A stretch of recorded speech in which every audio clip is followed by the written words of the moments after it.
William Carter se tenait près de la grande fenêtre de l'ambassade de la Terre sur la station Nexus. La gravité artificielle lui maintenait les pieds au sol, mais son cœur était lourd. Après 15 ans comme ambassadeur de la Terre auprès du Conseil galactique, ce jour était peut-être son dernier. Le message de la présidente Diane Powell était affiché sur sa tablette. Ordre clair. Pas de place pour la négociation. La Terre en avait assez. Monsieur l'ambassadeur, la séance du Conseil commence dans 20 minutes, dit son assistante, Linda Walsh. Carter acquiesça. Merci, Linda. Tout est prêt? Oui, monsieur. Tout le personnel diplomatique humain de l'espace du Conseil a reçu l'alerte. Ils sont prêts à partir à votre signal. Carter ajusta sa veste d'uniforme bleu. Le patch terrestre sur ses épaules semblait plus lourd aujourd'hui. Il prit sa tablette et se dirigea vers la salle du Conseil. Les couloirs courbes de la station grouillaient de représentants de plus de 200 espèces. Certains saluèrent Carter d'un signe de tête. D'autres firent semblant de ne pas le voir. Le traitement des humains avait toujours été inégal, respecté pour leur technologie, mais rejeté comme des nouveaux venus ignorant la politique galactique. Près de l'entrée de la salle du Conseil, Carter aperçut Jake, le représentant mardonien. Le grand extraterrestre à la peau grise lui fit signe de s'installer dans un coin tranquille. « Ambassadeur Carter, je dois vous parler. » Jake dit, ses 4 yeux clignant rapidement. « Les rumeurs, sont-elles vraies? La Terre envisage-t-elle vraiment de se retirer? » Carter garda un visage neutre. « Quelle rumeur avez-vous entendu, représentant? » Jake se pencha plus près. Les Silari ont convaincu plusieurs grandes puissances de soutenir leur projet de surveillance du développement des colonies humaines. Cela passera aujourd'hui, à moins que quelque chose ne change. Cela confirmait les informations des renseignements terriens. L'avant-poste militaire Xilari près de Proxima du Centaure n'était qu'un début. « Merci pour l'information, » dit Carter. Jake toucha le bras de Carter d'une main à 3 doigts. « Votre peuple a toujours été un ami des Mardoniens. Quoi qu'il arrive aujourd'hui, et qu'elle arrive aujourd'hui, n'oubliez pas que nous ne percevons pas tous les humains comme les Dexilari. » Carter acquiesça et entra dans la vaste salle du Conseil. Des milliers de sièges entourèrent une tribune centrale. La salle bourdonnait de conversations en des centaines de langues, toutes traduites par de petits appareils placés dans l'oreille de chaque représentant. Le grand chancelier vexeur de l'Imperium auxiliaire prenait déjà la parole. Son visage aux écailles rouges apparut sur des écrans géants dans la salle. Il nous faut donc reconnaître que l'expansion humaine nécessite une supervision. Leur technologie progresse plus vite que leur sagesse. Pour leur propre sécurité et la stabilité de cette région, nous proposons une supervision du développement de toutes les activités coloniales humaines pendant les 50 prochaines années standards. Carter sentit son visage s'échauffer. 10 ans de supervision de Silari étoufferaient à la croissance de la Terre. Toute nouvelle colonie humaine nécessiterait l'approbation du Conseil. Toute nouvelle technologie serait examinée avant que les humains puissent l'utiliser. Le chef du Conseil, un ancien Ventari, fit signe à Carter. Le représentant humain pourrait répondre. Carter se dirigea vers l'estrade centrale. Le silence se fit dans la salle. Il observa les visages et les silhouettes des plus anciennes civilisations de la galaxie. Pendant des décennies, les humains avaient tenté de gagner leur respect. Aujourd'hui, cette approche allait prendre fin. « Honorable représentant », commença Carter, « depuis 75 ans, l'humanité participe à ce conseil. Nous avons partagé nos technologies, respecté vos frontières et obéi à vos règles. En retour, nous avons été traités comme des enfants. » Des murmures se répandirent dans la salle. Carter poursuivit, la voix de plus en plus forte. L'installation militaire Axelari près de notre colonie de Proxima Centauri viole 3 traités distincts. Lorsque nous avons soulevé ce problème, nos inquiétudes ont été balayées du revers de la main, considérées comme la paranoïa d'une espèce immature. Nous sommes désormais confrontés à une surveillance qu'aucun autre membre du Conseil n'accepterait. Carter marqua une pause, fixant directement la délégation Xilari. Par conséquent, sur ordre de la présidente Diane Powell et du gouvernement de la Terre unie, l'humanité se retire officiellement du Conseil galactique. Toutes les missions diplomatiques seront fermées. Tous les programmes de partage de technologie prendront fin. Tous les représentants humains retourneront dans l'espace terrestre dans un délai d'1 semaine standard. La salle explosa de cris et de disputes. Plusieurs représentants se levèrent. Le chef du conseil frappa le sol à plusieurs reprises avec son bâton de son, tentant de rétablir l'ordre. Carter se tenait calmement au centre de la tempête, étrangement apaisé. L'humanité avait enfin cessé de chercher à satisfaire ceux qui ne la considéreraient jamais comme son égale. La galaxie allait désormais apprendre ce que signifiait la perte de l'innovation et de la coopération humaine. Les véritables leçons allaient commencer. La salle du conseil resta plongée dans le chaos bien après le départ de William Carter. Des cris en une centaine de langues résonnèrent tandis que les représentants se disputaient, menaçaient et paniquaient. Susan Blackwell, conseillère économique de la Terre, observait la situation depuis une petite salle d'observation au-dessus de la chambre. Son appareil de communication vibrait. « Est-ce grave ?» demanda le président Powell depuis la Terre. « Pire que prévu », répondit Susan. Les représentants du consortium commercial Bouvrin semblaient sur le point de s'évanouir. 3 espèces mineures réclament des réunions d'urgence. « Bien, » dit Powell. « Rentrez chez vous avec le reste de l'équipe. La phase 2 commence maintenant. » Susan jeta un dernier coup d'œil au désordre qui régnait en dessous. La galaxie avait traité les humains comme des animaux de compagnie intelligents pendant 75 ans. Ils allaient maintenant apprendre ce qui s'était passé lorsque ces animaux s'étaient éloignés. Dans l'espace du Conseil, diplomates et représentants humains reçurent le même message. Protocole de retour en vigueur. Retour immédiat sur Terre. Sur la luxueuse planète Zeldin, l'envoyé commercial Derek Rodriguez regarda son équipe défaire l'ambassade. Ils laissèrent derrière eux des fonctionnaires extraterrestres déconcertés, réalisant soudain que leur économie dépendait d'une technologie humaine qu'ils maîtrisaient à peine. « Monsieur le Premier ministre zeldonien demande une réunion d'urgence », dit l'assistant de Rodriguez. « Dites-lui que nos systèmes de communication sont déjà coupés pour les transports, » répondit Rodriguez. « Toutes les demandes doivent passer par le Conseil galactique, car la Terre n'entretient plus de canaux diplomatiques directs. » L'assistant sourit. Ils savaient tous deux que le Conseil ne pouvait pas répondre à ces questions. L'ambassadeur Trelac, une voix modérée au Conseil, se précipita dans le couloir en direction de l'ambassade humaine désormais fermée de la station Nexus. 2 gardes bloquaient l'entrée. L'ambassade humaine désormais fermée de la station Nexus. 2 gardes bloquaient l'entrée.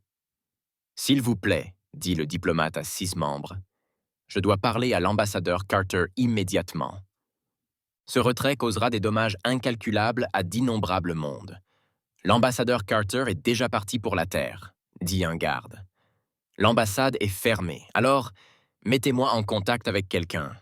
N'importe qui du gouvernement terrestre, » supplia Trelac. « Il doit y avoir une marge de négociation. » « Tout le matériel de communication a été retiré, » dit l'autre garde. « Le Conseil galactique dispose de canaux officiels pour contacter la Terre en cas de besoin. » Trelac s'effondra. Les communications du Conseil avec la Terre avaient toujours transité par cette ambassade. Aucun canal direct n'existait. Cela n'avait jamais semblé nécessaire. Sur Terre, le président Powell s'adressa à l'Assemblée du gouvernement uni. La grande salle était bondée de représentants de toutes les colonies humaines et de toutes les nations terriennes. « Aujourd'hui marque un nouveau chapitre pour l'humanité », a-t-elle déclaré. « Pendant trop longtemps, nous avons tenté de gagner le respect de ceux qui ne nous voient que comme des outils utiles ou des menaces potentielles. Notre retrait du Conseil est complet. » Elle a fait un geste vers un grand écran affichant les marchés de la galaxie. Des indicateurs rouges clignotaient sans partout. Comme prévu, les économies du Conseil ressentent déjà notre absence. Le consortium commercial de Bouvrin a perdu 40% de sa valeur en 6 heures. Le complexe militaro-industriel d'Aix-sur-Larry risque de s'effondrer d'ici quelques jours sans ravitaillement en composants humains. Une main levée dans l'auditoire. Madame la Présidente, qu'en est-il des représailles? Les Aix-sur-Larry disposent d'une flotte importante. Powell fit un signe de tête à son conseiller militaire qui se leva. Le général Ryan Burke, de la Force de défense terrestre, déclara « Nous avons activé la phase 2 de notre plan d'urgence. Toutes les défenses coloniales sont en état d'alerte maximale et nous avons mis en œuvre certaines surprises technologiques, gardez-y en réserve. » Des murmures se répandent dans la salle. Pour des raisons de sécurité, nous avons caché nos développements les plus avancés au Conseil, poursuivit Burke. Toute action agressive envers l'espace humain se heurtera à des capacités que les races du Conseil ignorent. Pendant ce temps, dans un luxueux bureau de la planète natale des Beauvrans, Hulot, le partageur, contemplait les rapports financiers avec horreur. Le consortium, dont la construction avait pris des générations, s'effondrait en quelques heures. « Passez-moi le grand chancelier Silary » dit Hulot à un assistant, « et le premier ministre Arkelion. Nous avons besoin d'une réunion d'urgence. » L'assistant parut inquiet. « Monsieur, les communications avec plusieurs systèmes sont interrompues. Les techniciens humains qui entretiennent le réseau de relais quantiques sont tous partis. » La peau de Hulot pâlit. Et les systèmes de secours? Ils avaient eux aussi été conçus par des humains. Monsieur, à travers la galaxie, les premières pannes de systèmes longtemps entretenus par des ingénieurs humains commencèrent. Le vide technologique commençait. De retour sur Terre, l'ambassadeur Carter se tenait à la fenêtre du bureau du président, observant les lumières de la ville en contrebas. « Pensez-vous qu'ils apprendront » demanda Powell en le rejoignant. « Il le faudra » répondit Carter. « La question est de savoir jusqu'où ils vont se briser avant de comprendre que c'est nous qui les maintenions ensemble. » Un mois après le retrait de la Terre, les vrais problèmes commencèrent. Sur la planète médicale d'Arkelia, le docteur Gregory Hudson observait depuis son petit appartement les véhicules d'urgence sillonner les rues. Il était responsable du support technique humain du réseau médical arkélien avant le retrait. Il n'était plus qu'un simple visiteur attendant son transport. Sa porte sonna. Lorsqu'il l'ouvrit, 3 fonctionnaires arkéliens se tenaient tensés là, la peau grise et pâle de stress. « Dr Hudson, s'il vous plaît, » dit le plus grand. « Nous avons besoin de votre aide. Les systèmes d'interface neuronale sont en panne dans tous les grands hôpitaux. Des milliers de personnes vont mourir. » Gregory soupira. « J'ai prévenu votre gouvernement que cela arriverait lorsque les mises à jour régulières cesseraient. Les systèmes ont besoin de techniciens humains. Pouvez-vous les réparer? Juste en attendant que nous trouvions une solution. » « Je ne suis pas autorisé à fournir du support technique, » dit Gregory, répétant la phrase que tous les humains restants avaient reçue pour instruction d'utiliser. Toutes les demandes d'assistance doivent passer par les canaux officiels. Les 4 yeux des fonctionnaires clignèrent rapidement. Mais il n'y avait pas de canaux officiels. Le Conseil ne pouvait pas joindre le gouvernement de la Terre. Gregory ferma simplement la porte. À l'intérieur, il se sentait terriblement mal. Mais les ordres étaient entre les ordres. La galaxie devait comprendre ce qu'elle avait perdu. Sur Terre, la scientifique Olivia Bennett se tenait devant une vitrine présentant la nouvelle forme de communication quantique. Son équipe y travaillait depuis des années, mais n'en avait jamais fait part au Conseil. « Les derniers tests sont terminés », a-t-elle annoncé au président Powell. « Ce système est 300% plus rapide que tout ce que les races du Conseil possèdent, et il ne peut être intercepté ni surveillé par la technologie actuelle. » Powell hocha la tête. « Dans combien de temps pourrons-nous le déployer dans l'espace humain? » « 6 mois pour une couverture complète, » dit Olivia. « Nous avons déjà la capacité de production, car nous n'avons pas non plus partagé la génération précédente avec le Conseil. » Powell sourit. « Excellent. Commencez immédiatement. » Pendant ce temps, lors d'une réunion d'urgence du Conseil, des représentants de 20 civilisations de niveau intermédiaire ont exigé des mesures.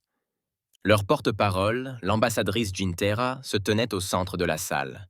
« La moitié de notre technologie médicale est en panne, » cria-t-elle. Nos systèmes de communication fonctionnent à peine. Les humains ont construit ces systèmes pour exiger leur maintenance. Nous devons établir le contact.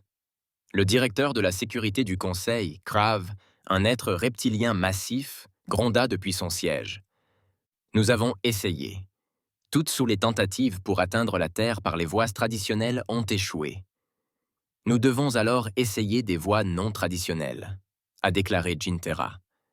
Plusieurs de nos mondes ont proposé une mission diplomatique conjointe directement sur Terre. Nous contournerons le Conseil et négocierons directement. Des murmures se sont répandus dans la salle. Négocier directement en dehors des protocoles du Conseil était techniquement illégal, mais à situation désespérée, mesure désespérée. Le grand chancelier Vexir des Tilari se leva. Les humains ont orchestré cette crise. Ils ont intégré la dépendance à leur technologie pour les utiliser contre nous. Cela prouve qu'on ne peut pas leur faire confiance. Pourtant, nous dépendions d'eux. Rétorqua l'ambassadeur Trelec. Peut-être que cela en dit plus long sur nous qu'eux. Dans un système lointain, aux confins de l'espace humain, une petite flotte de vaisseaux se rassembla.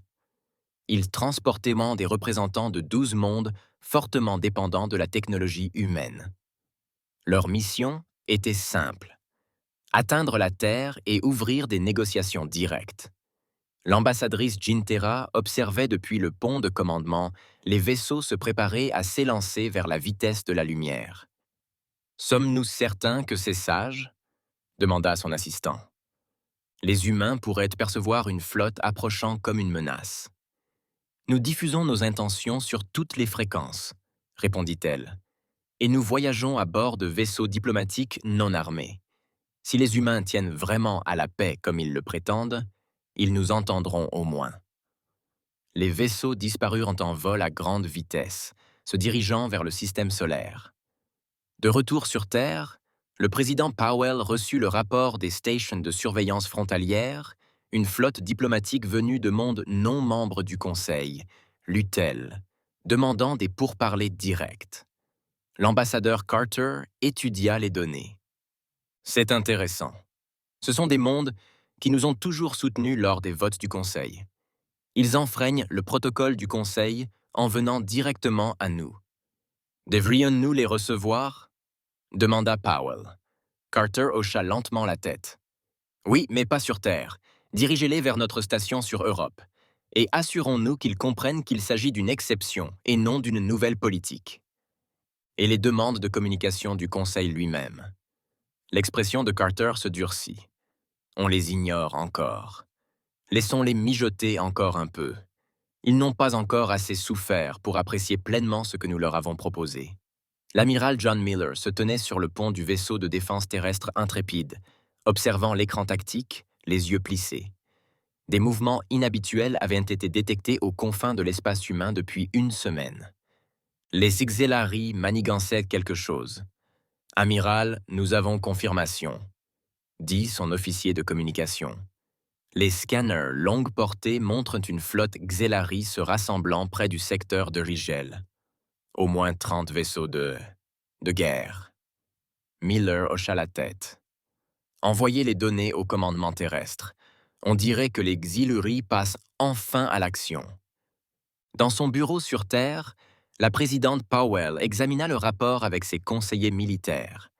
La générale Maria Martinez désigna l'écran affichant les positions de la flotte Siluri. Ils appellent cela une flotte de confinement, Madame la Présidente. Officiellement, ils prétendent que c'est pour empêcher la technologie humaine d'atteindre la galaxie et de causer davantage de dégâts économiques.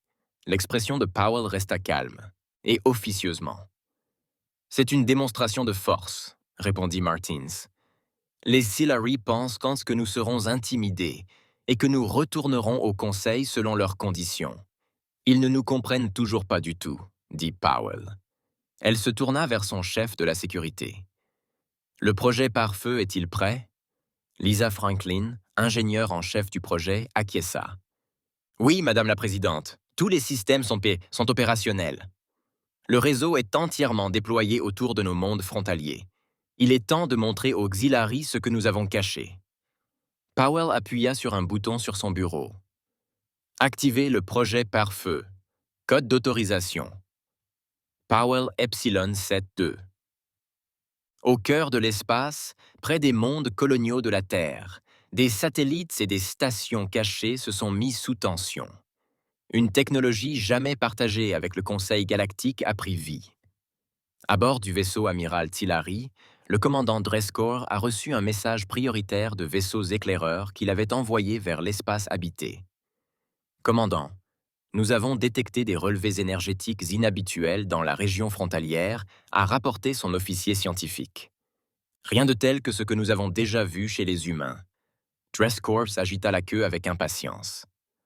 Poursuivez la mission. Les humains bluffent. Leur technologie est impressionnante, mais n'a rien de mystérieux pour nous.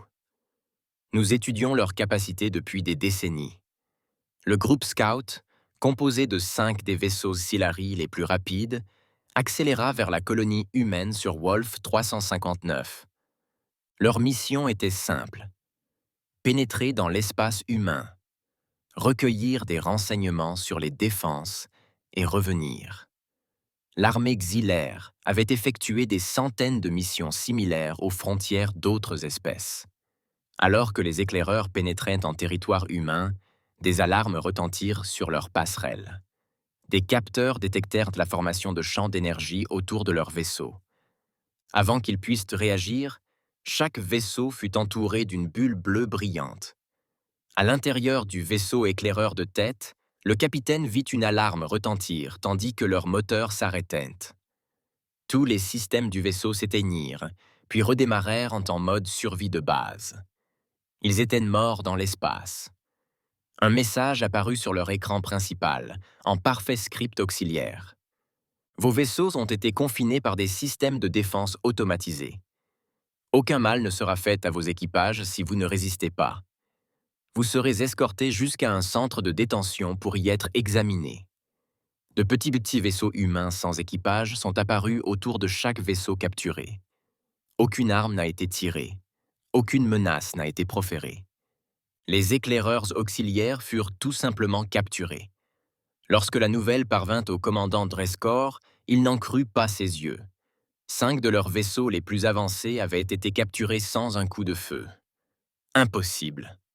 Il envoya immédiatement un message au haut chancelier d'Exer.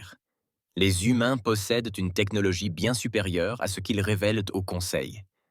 Recommandez le retrait immédiat de la flotte de confinement. Sur Terre, l'amiral Miller rapporta au président Powell que le système pare-feu fonctionnait parfaitement. Les 5 éclaireurs Sailory capturés étaient intacts et tout l'équipage était sain et sauf. « Et qu'ont-ils vu avant notre capture ?» demanda Powell. « Juste assez. » Miller sourit. Ils ont vu que nos capacités défensives étaient bien supérieures à ce qu'ils pensaient. Mais ils ne comprenaient pas comment cela fonctionnait ni comment le contrer. Powell se tourna vers l'ambassadeur Carter. « Envoyez des images des vaisseaux capturés à tous les principaux mondes du Conseil. Incluez un message. La Terre a toujours cru en la paix par la force. Nous avons gardé une grande partie de notre technologie privée, car nous n'avons jamais fait confiance au Conseil. Les événements récents ont prouvé que notre prudence était justifiée. Toute nouvelle incursion militaire dans l'espace habité entraînera des réactions similaires, acquiesça Carter. Et les équipages Xolari.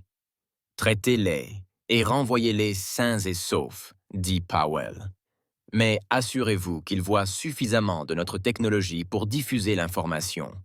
La galaxie doit comprendre que les humains n'ont jamais été les nouveaux venus primitifs qu'ils croyaient.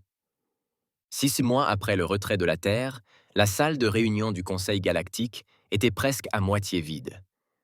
Ce qui avait été l'instance dirigeante unifiée de la galaxie était en train de se disloquer. L'ambassadrice Jintera se tenait devant les membres restants du Conseil, ses écailles bleues scintillant sous les lumières. La Confédération archélienne ne pouvait plus se conformer aux directives du Conseil concernant la Terre, annonça-t-elle. La crise médicale sur nos planètes a atteint des proportions catastrophiques. Des millions de vies ont été perdues parce que nos systèmes médicaux neuronaux ont été conçus et entretenus par des humains. Le grand chancelier Vexer des Exilars frappa du poing sur la table. Les humains ont planifié tout cela. Ils nous ont délibérément rendus dépendants de leur technologie. Non, répondit le grand ancien Kinlo, de l'ancienne civilisation tellurienne. La voix du vieil extraterrestre était douce, mais portait à travers la salle. Ils partageaient ouvertement leurs avancées. Nous avions choisi d'utiliser leur technologie sans la comprendre. C'était notre erreur, pas leur piège. La salle explosa en dispute. Plus d'une douzaine de civilisations avaient déjà rompu l'unité du Conseil, établissant des relations directes avec la Terre par l'intermédiaire de la station diplomatique de Yoruba. À présent, les Archéliens, l'une des 7 races fondatrices du Conseil, faisaient de même. Sur Terre, la présidente Powell a rencontré ses conseillers pour discuter de ses développements. Le directeur de la sécurité, Edward Simmons, a plaidé pour un isolement prolongé. Nous sommes en position de force, a-t-il affirmé. Chaque semaine qui passe, de nouveaux mondes du Conseil implorent notre aide. Nous devrions maintenir un isolement complet jusqu'à ce que le Conseil reconnaisse officiellement notre souveraineté. Patricia Coleman, vétéran du corps diplomatique, n'était pas d'accord. Un isolement total n'est pas dans notre intérêt, Madame la Présidente. Nous devrions nous engager de manière sélective avec les civilisations amies. Le Conseil se fracture. Nous pouvons façonner ce qui le remplacera. Powell a examiné les 2 points de vue. Le Conseil se fracture. Nous pouvons façonner ce qui le remplacera. Powell examina les 2 points de vue. Les 6 derniers mois avaient prouvé que la Terre était plus forte que quiconque ne l'avait imaginé. Près de 60% des systèmes médicaux avancés de l'espace du Conseil avaient été conçus par des humains. Les réseaux de communication étaient défaillants. Les réseaux commerciaux s'effondraient. Les systèmes standardisés de conversion entre les différentes monnaies extraterrestres cessant de fonctionner. Nous choisirons une voie médiane, décida Powell. Nous établirons des relations directes avec la Confédération archéléenne et les autres civilisations qui ont rompu avec le Conseil. Mais nous maintiendrons notre retrait du Conseil jusqu'à ce qu'elles acceptent nos conditions. Sur la planète natale des Tsilari, le haut chancelier Vexer se heurtait à une opposition croissante. L'échec de l'opération militaire contre l'espace humain avait révélé les faiblesses des défenses Tsilari. La crise économique s'aggravait. Plusieurs alliés traditionnels des Tsilari les avaient abandonnés pour chercher des accords avec la Terre.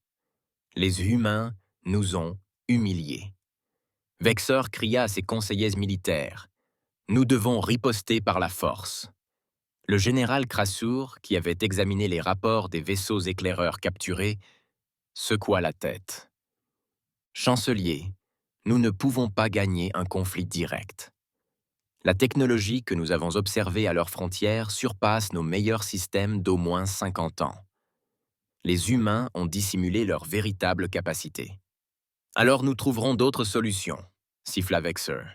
À la station Europe, l'ambassadeur William Carter a rencontré les représentants de 17 civilisations ayant rompu avec le Conseil. La salle de réunion était bondée de formes extraterrestres diverses. La Terre accueille vos délégations, déclara Carter. Nous sommes prêts à établir des relations diplomatiques et commerciales directes avec chacun de vos mondes, selon de nouvelles conditions respectueuses de la souveraineté humaine. L'ambassadeur Jintera s'avança. La Confédération archélienne accepte ces conditions. Notre peuple meurt sans technologie médicale humaine. Nous présentons nos excuses officielles pour notre rôle dans le traitement de l'humanité par le Conseil. Tour à tour, les représentants de différentes civilisations ont fait des déclarations similaires. La structure du pouvoir galactique se réorganisait autour de la Terre. Plus tard, Carter a transmis son rapport au président Powell. Le Conseil se scinde en 3 blocs distincts, écrivait-il. Les auxiliaires dirigent les partisans de la ligne dure qui refusent toujours tout contact. Les anciens telluriens dirigent un bloc modéré, cherchant le compromis tout en préservant la structure du Conseil. Et maintenant, notre propre alliance se forme. 17 civilisations ont complètement rompu avec l'autorité du Conseil. Powell lut le rapport avec satisfaction. Il y a 6 mois, l'humanité était traitée comme une nouvelle venue. Aujourd'hui, elle remodelait l'ordre galactique sans même tirer. La phase 3 peut commencer, annonça-t-elle à ses conseillers. Il est temps de montrer à la galaxie ce que l'innovation humaine peut réellement accomplir lorsque nous ne nous freinons pas. Karen Mitchell étudia le rapport sur son bureau en fronçant les sourcils. En tant que directrice du renseignement terrestre, elle s'attendait à ce que les Kixellari ripostent par une forme de représailles. Et voilà que c'était le cas. 3 incidents de sabotage ont eu lieu la semaine dernière, raconta-t-elle au président Powell lors de leur réunion sécurisée. Notre colonie sur Ta'a Sidi a perdu son réseau électrique principal. La station de recherche d'Epsilon Eridani a subi une attaque de virus informatique. Et plus inquiétant encore, quelqu'un a tenté de poser des explosifs à la station diplomatique d'Europe. L'expression de Powell resta calme, mais son regard se durcit. Victime? Aucune. Nos mesures de sécurité ont détecté les attaques rapidement, mais les preuves pointent clairement vers des agents de Xillary. Au lieu de la réponse militaire à laquelle Xillary aurait pu s'attendre, Powell opta pour une approche différente. Communiquer les preuves à tous les membres neutres du Conseil. Expliquer clairement que nous savons exactement qui est responsable. Et notre réponse? Demanda Mitchell. Autorisé, répondit simplement Powell. Opération Sunshine. Dans tout l'espace du Conseil, les agents humains restés sur place, après le retrait diplomatique, reçurent en leurs ordres. Il ne s'agissait pas de militaires, mais d'agents de renseignement postés des années plus tôt, en prévision de cette éventualité. L'agent Paul Harrison accéda à la communication sécurisée depuis la Terre depuis son appartement, sur une station commerciale près de Xillary Space. Ses ordres étaient clairs. Ni sabotage ni violence, mais information. Il a téléchargé un paquet de données sur les réseaux publics de la station. En quelques heures, les citoyens de 3 mondes contrôlés par des entités axillaires ont pu constater comment leur gouvernement les avait trompés pendant des décennies. Les fonds fiscaux ont été détournés vers des comptes privés. Conditions de travail dangereuses dans les mines et les usines. Accords secrets avec le Conseil qui ont aliéné les droits des citoyens ordinaires. Ces informations ont déclenché des protestations sur des dizaines de mondes sous influence Xillary, mais la stratégie de la Terre est allée plus loin. Sur Lizara, un petit monde sous contrôle Xillary depuis 1 siècle, des agences humains ont pris contact avec les chefs de la résistance. La Terre leur offrait quelque chose que le Conseil avait toujours restreint. Une technologie avancée et une éducation sans limite. Votre peuple n'a jamais été considéré comme trop primitif pour maîtriser cette technologie, dit Harrison au chef de la résistance. Une grande femme nommée Kaya. Les Xillary vous l'ont délibérément caché pour garder le contrôle. Kaya étudia le scanner médical que Harrison lui avait donné. Il pouvait diagnostiquer instantanément des centaines de maladies, sauvant ainsi des milliers de festivités sur sa planète. Que veut la Terre en retour? Demanda-t-elle prudemment. Une alliance d'égaux, répondit Harrison. La Terre croit en l'autodétermination de toutes les espèces. Nous offrons technologie et assistance dès maintenant, ainsi que des partenariats commerciaux équitables une fois que vous serez libre. Des discussions similaires ont eu lieu sur 20 mondes sous influence xillaire. En quelques semaines, des rébellions coordonnées ont éclaté. L'armée xillaire, déjà à bout de force par sa flotte de confinement, ne pouvait pas répondre efficacement à autant de soulèvements simultanés. Le maître espion Silari Tradzel fit son rapport au grand chancelier Vexeur, paniqué. Les humains ne nous combattent pas directement. Ils retournent nos propres sujets contre nous et offrent à ces espèces primitives une technologie que nous leur avons cachée pendant des siècles. Vexé siffla de colère. Comment coordonne-t-il ces attaques? Notre blocus devrait empêcher tout vaisseau humain d'atteindre ces mondes. Ils ne sont jamais partis, admit Tradzel. Ils avaient des agents sur place depuis des années, attendant ce moment. Sur un monde marchand neutre, Venn, un observateur représentant les civilisations non alignées, a rencontré secrètement l'ambassadeur Carter. La stratégie de la Terre est sans précédent dans la galaxie, a déclaré Venn. Les Xellari s'attendaient à une confrontation militaire. Au lieu de cela, vous combattez avec l'information et la libération. La moitié de leur empire est en révolte. Carter hocha la tête. Les humains ont appris depuis longtemps que le changement durable vient de l'intérieur. Les exilaries régnaient par la peur et la restriction technologique. Nous offrons connaissance et liberté. Le Conseil observe avec une grande inquiétude, puis il poursuivit. Certains craignent que la Terre ne projette de remplacer le Conseil par son propre empire. La Terre n'a aucune ambition impériale, déclara Carter avec fermeté. Nous voulons des partenariats équitables, fondés sur le respect mutuel et non sur la domination. Dites ceci à votre peuple. Tout monde qui reconnaît la souveraineté humaine et pratique un commerce équitable trouvera sur la Terre un partenaire bienveillant. Mais ceux qui tentent de nous contrôler découvriront que nous sommes très difficiles à contrôler. De retour sur Terre, le président Powell examina les derniers rapports. La guerre de l'ombre fonctionnait mieux que prévu. L'empire exilaire s'effondrait de l'intérieur, et la Terre n'avait pas tiré un seul coup de feu. La phase 4 peut commencer, annonça-t-elle à son cabinet. Il est temps de remodeler l'économie galactique. Un an après le retrait de la Terre, Adam Rivera posa le pied sur la station commerciale en orbite autour de Proxima Centauri. La station était devenue le port le plus fréquenté de l'espace humain. Des vaisseaux de dizaines de mondes venaient désormais commercer directement avec la Terre, contournant les réglementations et les tarifs du Conseil. Rivera était le plus grand économiste de la Terre et l'architecte d'un plan qui allait changer la galaxie à jamais. Il vérifia le petit appareil à son poignet. Des représentants de 28 mondes non membres du Conseil arriveraient dans l'heure. Sur la planète natale des Bouvrins, le ministre de l'économie du Conseil, Brisac, observait les derniers rapports avec une horreur croissante. Les marchés du Conseil étaient en chute libre. Le système économique soigneusement contrôlé, qui fonctionnait depuis des milliers d'années, s'effondrait. Les humains ont annoncé une initiative appelée « Initiative coopérative terrienne », expliqua son assistant. Celle-ci crée un système économique totalement distinct, échappant au contrôle du Conseil. Les 6 yeux de Brasec clignèrent rapidement de détresse, mais cela violait d'innombrables traités économiques.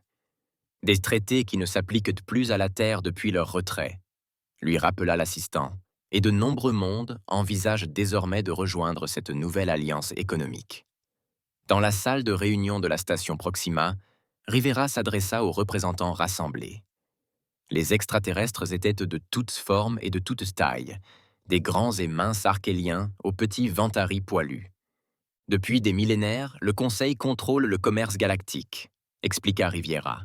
Leur système extrait les richesses des mondes en développement et les concentre parmi les espèces fondatrices. La coopérative terrienne propose un modèle différent. Il activa un écran holographique illustrant un nouveau cadre économique.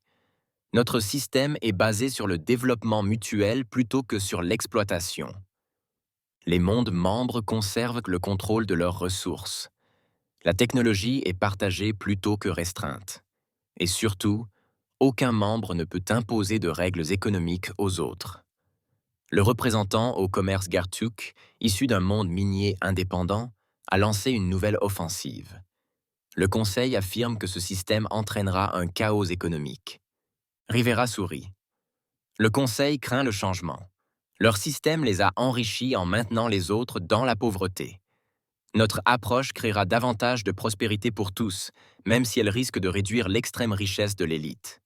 Le gouverneur Nickel Winters, qui a administré la première zone de développement mixte humain-étranger sur Wolf 359, a présenté les premiers résultats. En seulement 6 mois, notre colonie mixte a atteint des niveaux de productivité dépassant de 300% les prévisions du Conseil.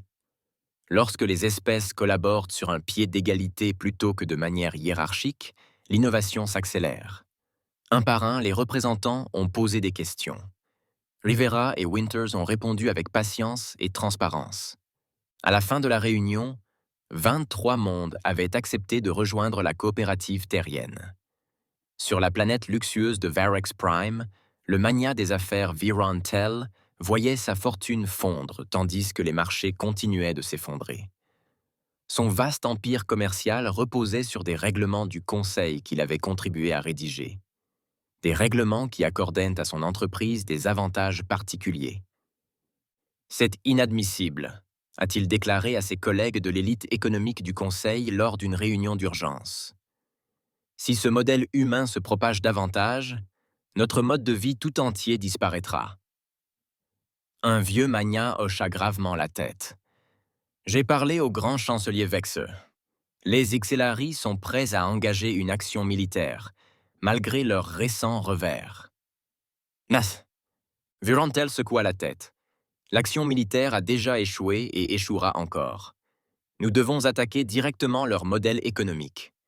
Semer le doute, perturber leur chaîne d'approvisionnement, donner l'impression que leur système est instable.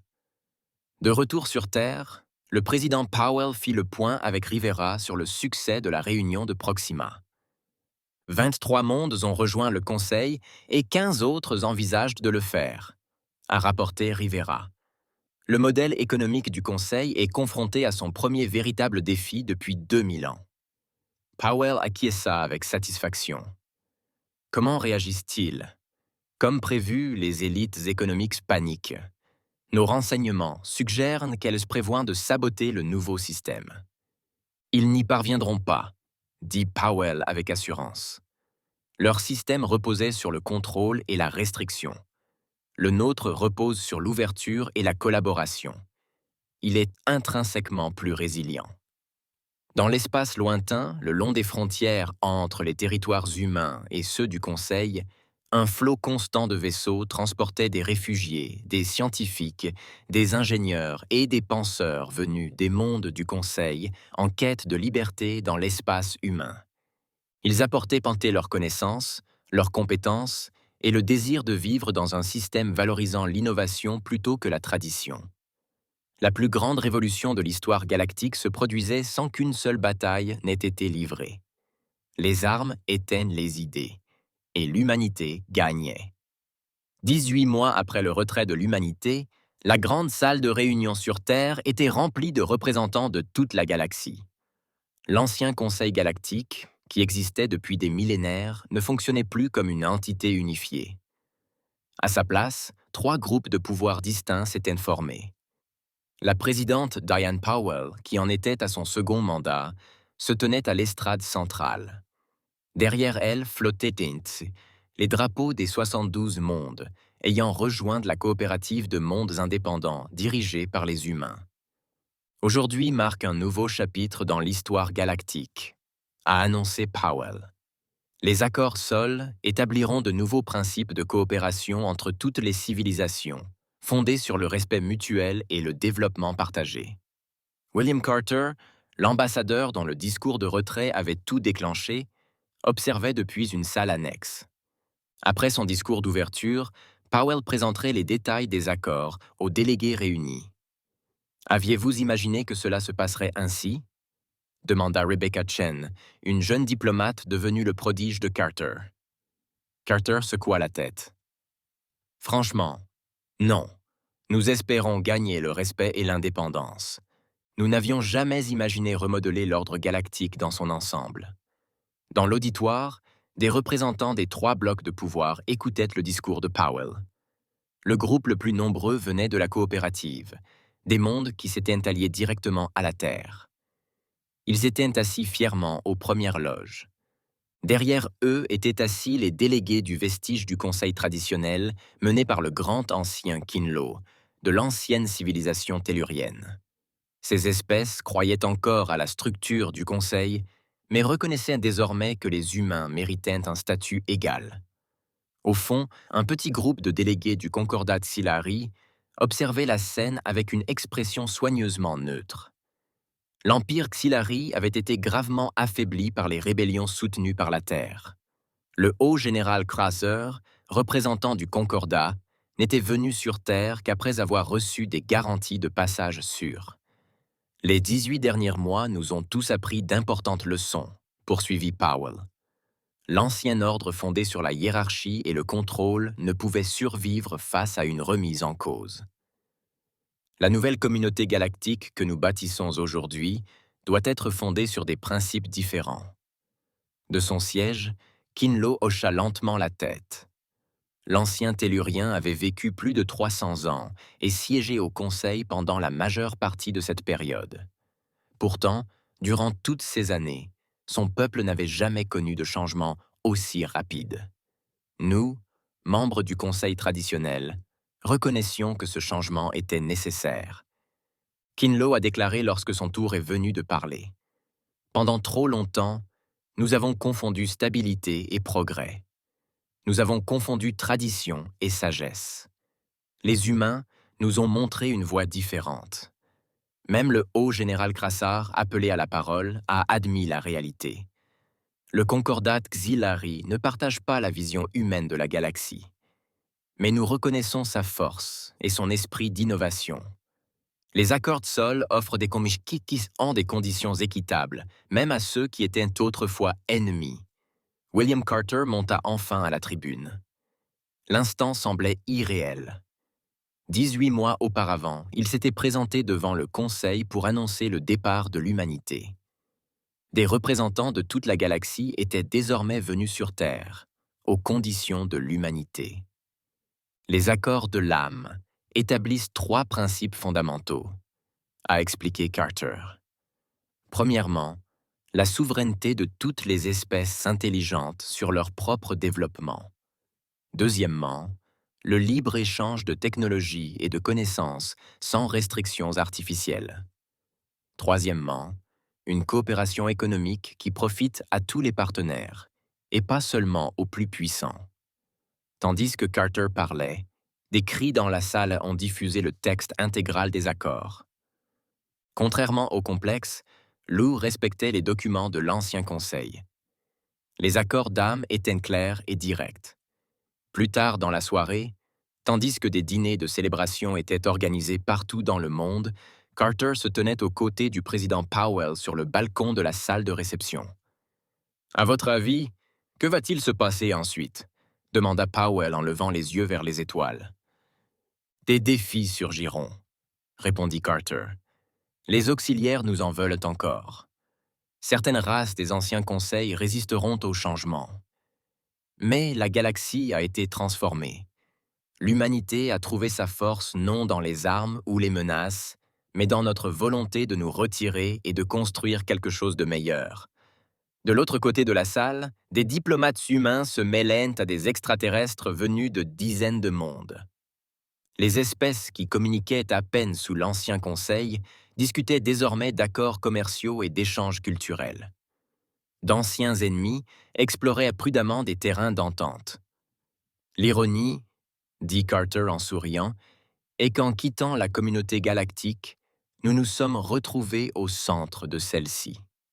Parfois, la seule façon de changer un système défaillant est d'avoir le courage d'en construire un nouveau. Powell acquiesça. Et cela a toujours été la plus grande force de l'humanité.